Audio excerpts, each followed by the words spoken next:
Welcome back to Get Involved. It's been a long hiatus, but I'm glad to welcome my guys back. Ishaya, Dayo, you're welcome to Get Involved. Thanks, Alex.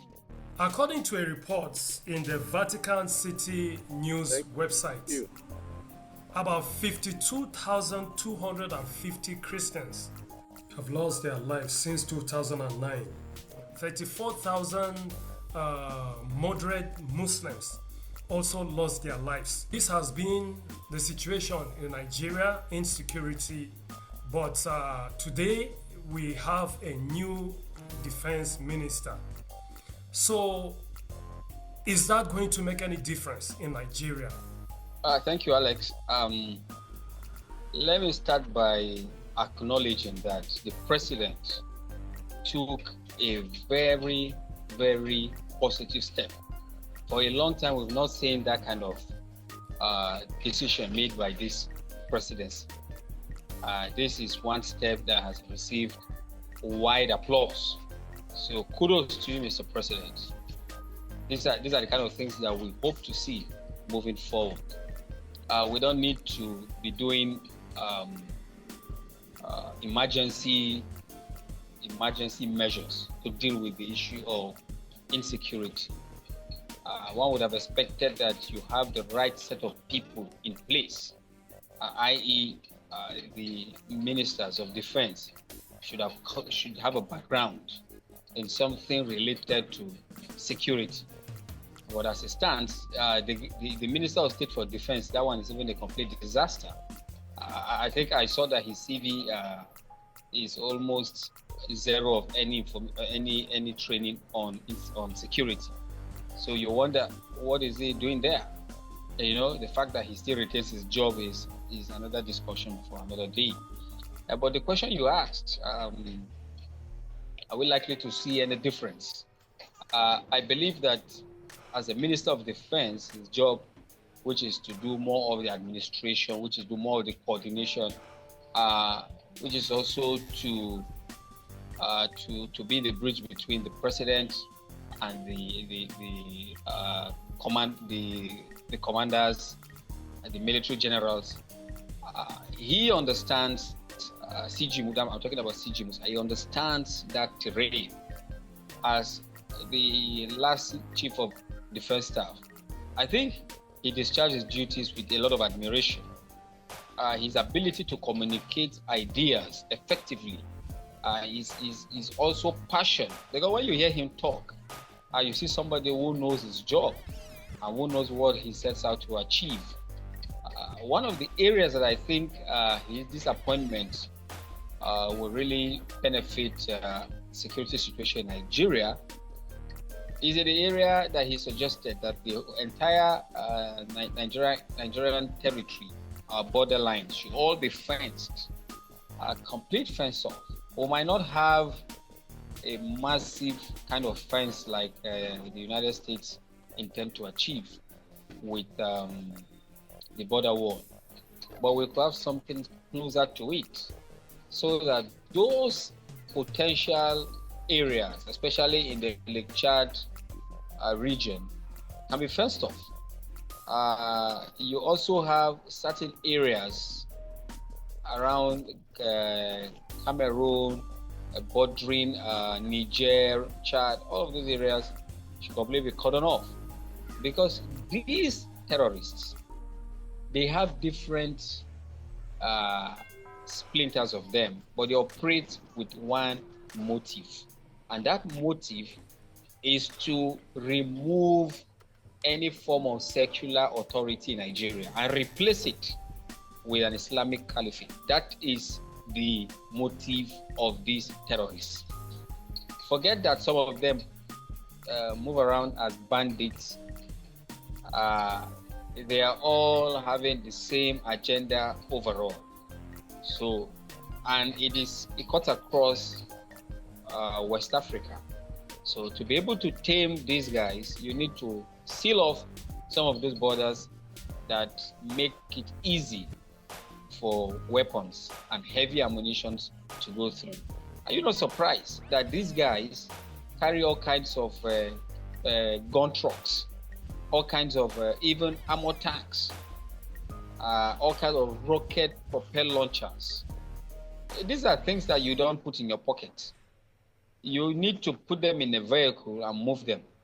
And so it is because we have a wide expanse of land that are not properly secure. That is why we're having these challenges. Let me also conclude that it is also not true that our borders are not properly secure. It might sound as if I'm contradicting myself. No. The borders are secure to the extent that if you don't have the people who secure those borders in your pocket, then you'll find yourself in big problems. What is happening is that because we have various entry points, so you cannot regulate even the customs, the immigration, the other security groups that operate on that border lines. So, but if you now seal up some of those loose points so that you have limited entry points and exit points, you can now have adequate cameras to really supervise activities around that area. So that's my submission for now. Okay, Dio, most of the points that Isha made is bordering about infiltration right now. But a couple of days ago, I've seen a video where the former Senator Shehu Husani claiming that the terrorists that are ravaging Nigeria are not foreigners. When a former senator who has administered several wards and several local government areas in Nigeria is making that kind of statement, you will know that he didn't pick that statement from Facebook. You will know that he's talking from as a responsible Nigerian. He's talking with somebody who is sensible enough to make that statement. And I don't think anybody has challenged that. So if he's saying that many of those people are not foreigners, you know, we in the South, we in the southern Nigeria, we even find it difficult to differentiate between a Nigerian or a Chadian and from a northern Nigerian. You know, the common language in that our borderline up north is Hausa. I know you will agree with me. Yes. The common language there is Hausa.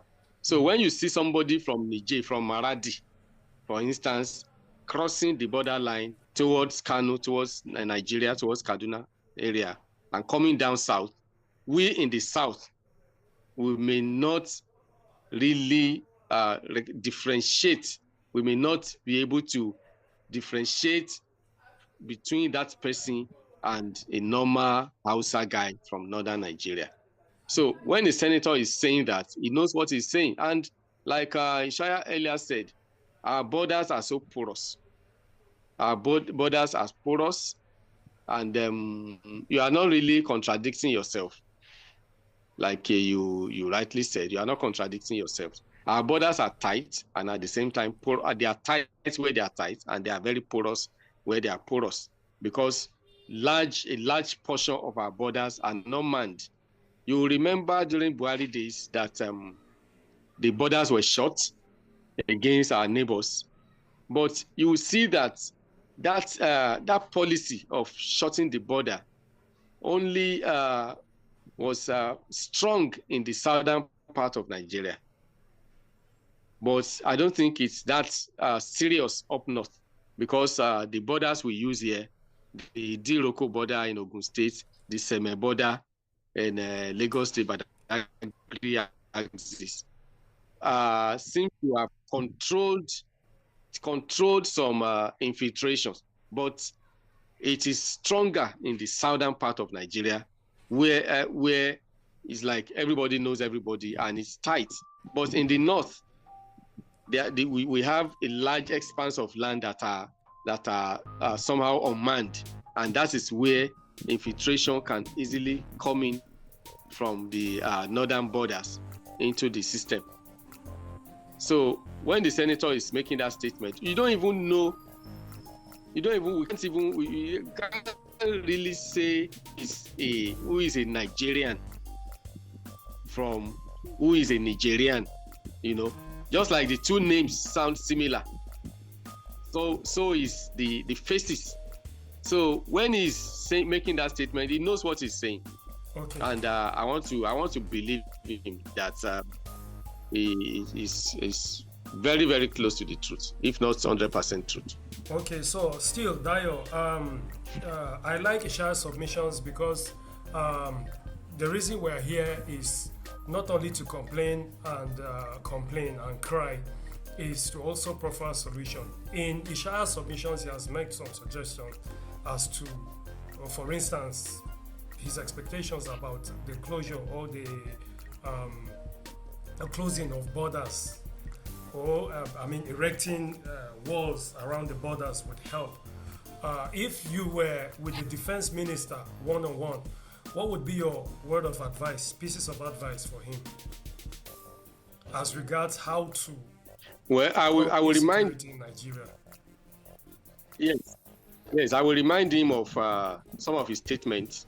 I think he was on BBC Hausa or one channel the other day, and he was talking about border. He was talking about erecting fence. I will advise him that we should use technology more. We should deploy technology, because there's no how you can fence from Sokoto State down to Lake Chad Basin, the Timbuktu Triangle area.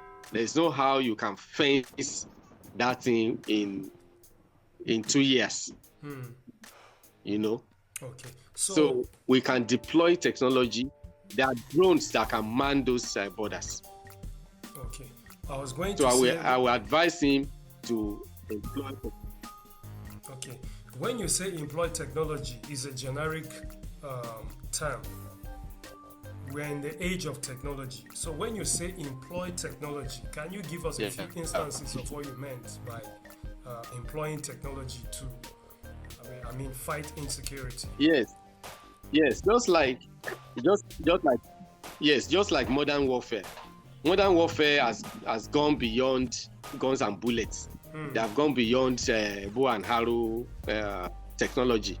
Modern warfare, there are planes, there are fighter jets that are manned by drones. There are fighter jets that are unmanned by human beings, and they do precision bombing because they know where they are going, they know who their target is, and there's time, precision, there is no.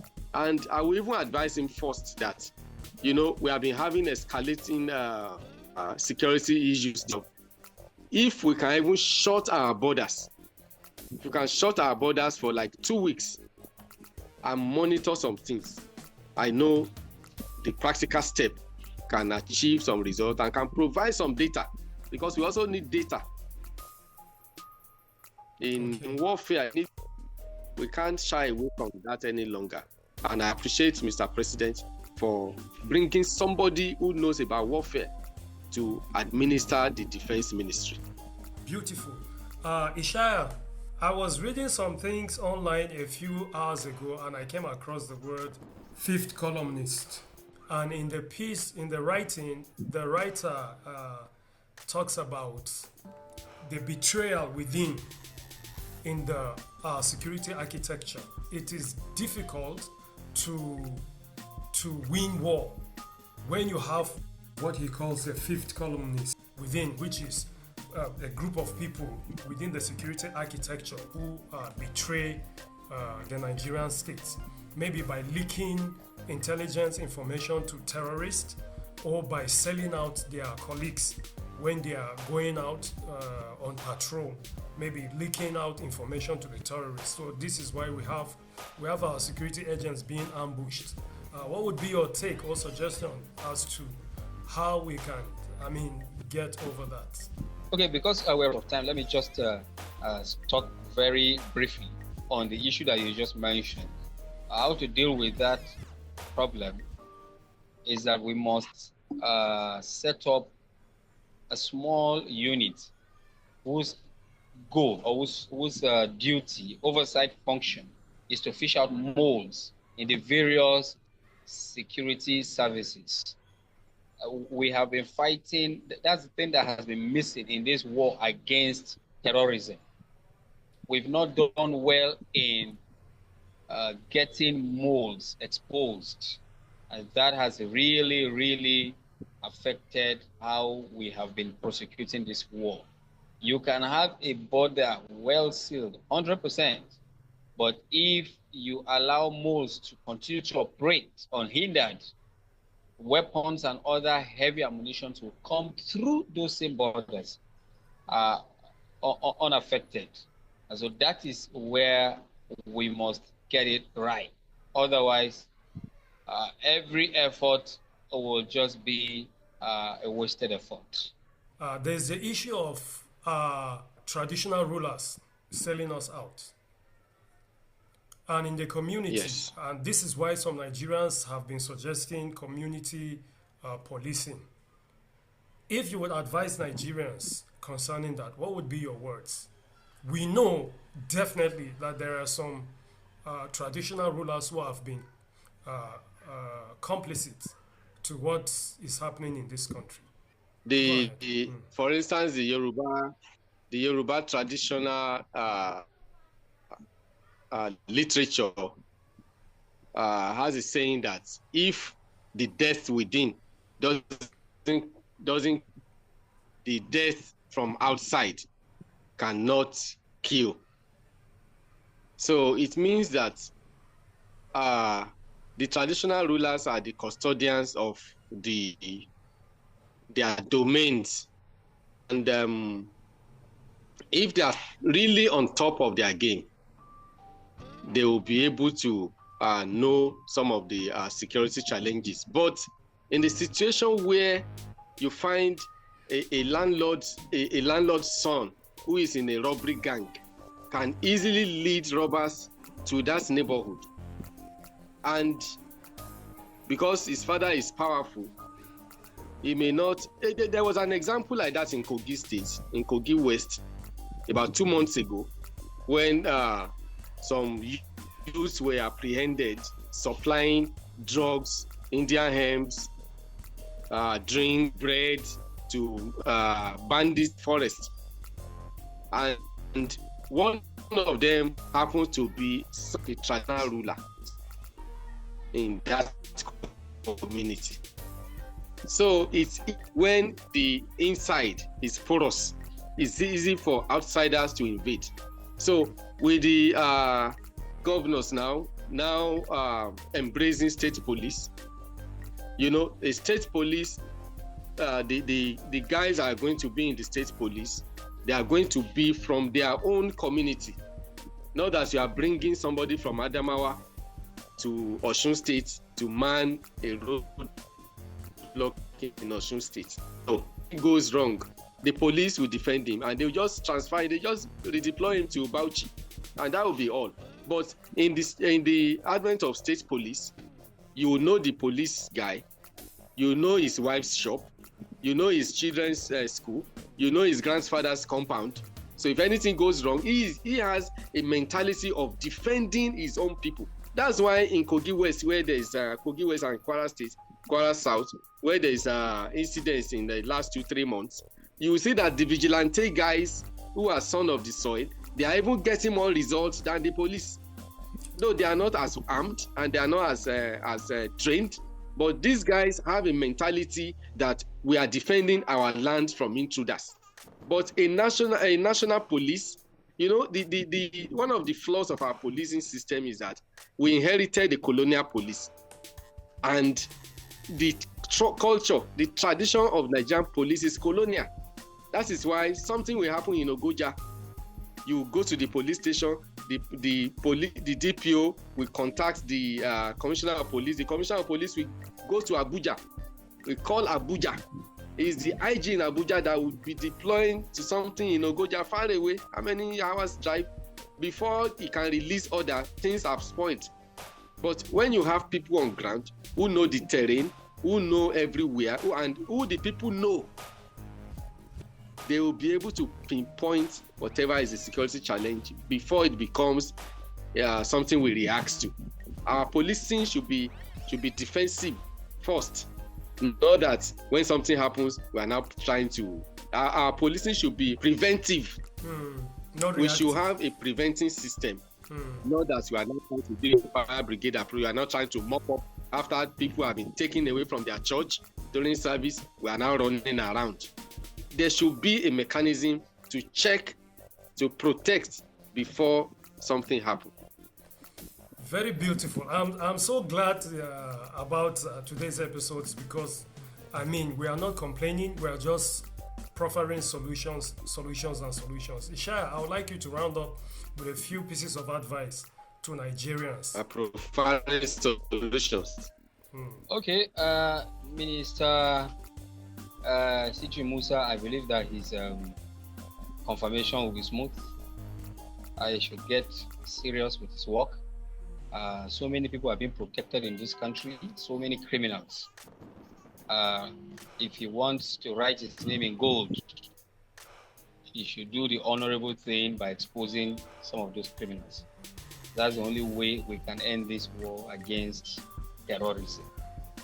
It is the fifth columnist that is undoing us. So we must find a way of exposing them, put them behind bars, so that we can get rid of all the bad people causing us sleepless nights.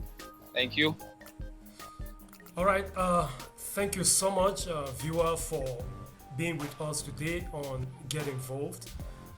Nigerian security is everybody's business. So get involved. Say something when you see something. Thank you for watching. Don't forget to subscribe. You can drop down your comments telling us about if there are things that you think we should have said that we haven't said it. You can also drop your suggestions. Thank you so much for being part of the program today. See you next time.